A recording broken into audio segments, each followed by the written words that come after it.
Today I'm going over The Power of Habit. It's the latest book I've read, and I'm just keeping a log of the things that I've been reading this month. I finished this one, so I'm making a review about it.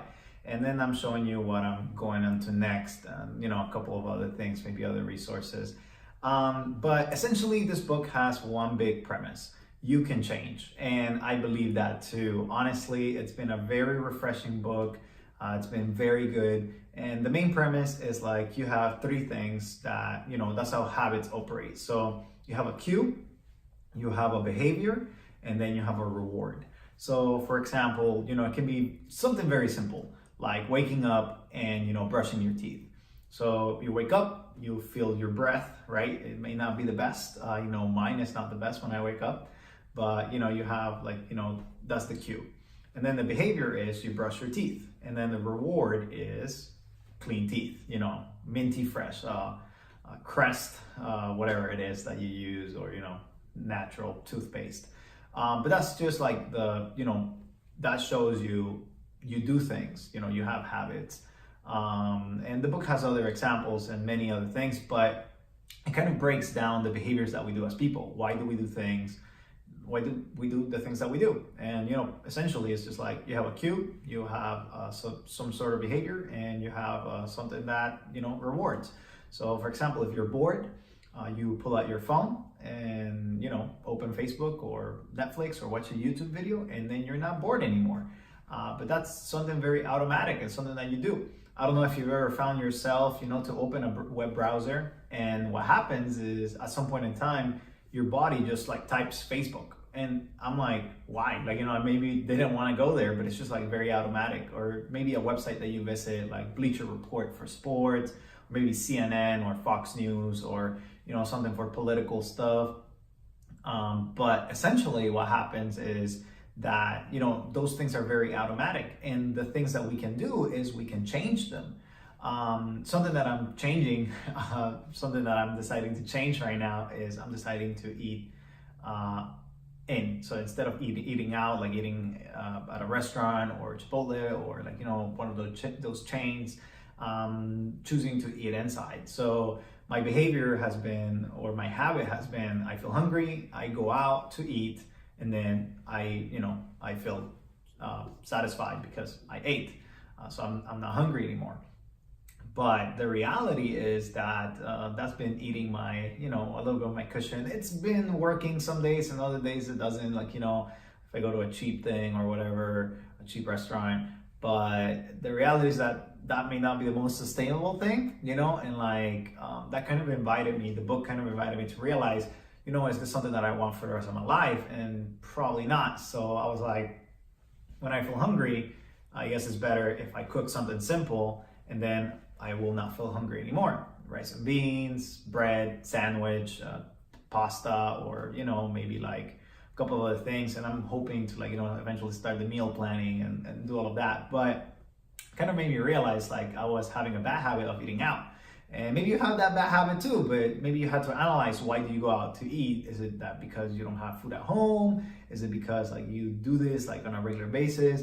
And is it something that you want to change? If you don't want to change, well, that's the end of the story. But if you do want to change, then I guess, looking at your habits, looking at what triggers you. So what's the trigger? What's the cue?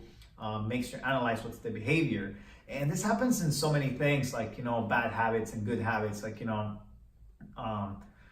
alcoholism, or maybe somebody that's struggling with addiction with cigarettes, or that's struggling with pornographic addiction, or whatever it is. It's there's something that triggers you, and you want the reward because something is triggering you.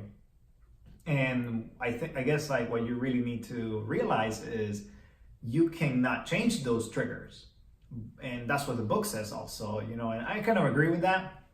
Some of them are situational or whatever. Let's say I watch an hour of Netflix at night, and I know that maybe I'm supposed to be going to sleep early.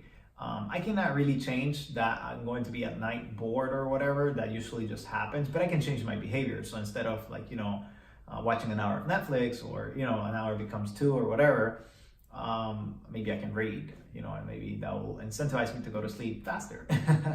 But yeah, like, I started realizing that the reality is that you may not be able to change the triggers, the cues, and the rewards that you feel, but you're able to replace the behaviors. And I think that, that applies to Christianity and to a lot of religions, like a lot of, those things. But to me, it kind of like incentivized me to just think about it, think about, how to do things, why to do things, and what are the things that I needed to change.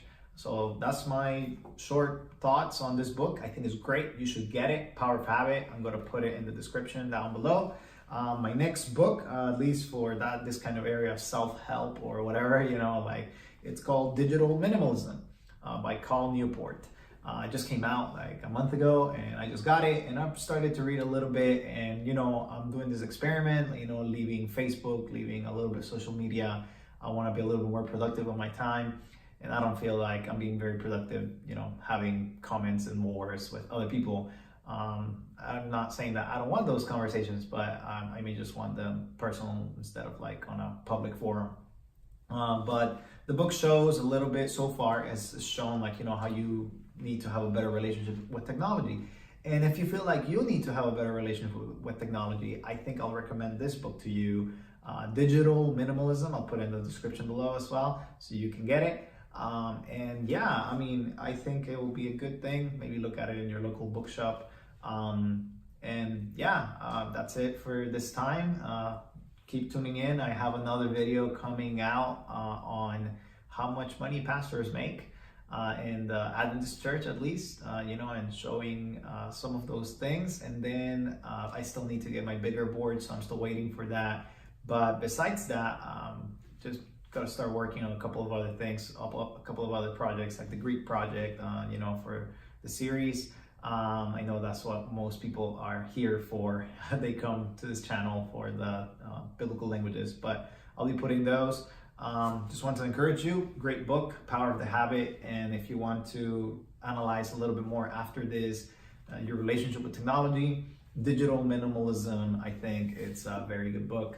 Hope this video was helpful, and I'll see you in the next one.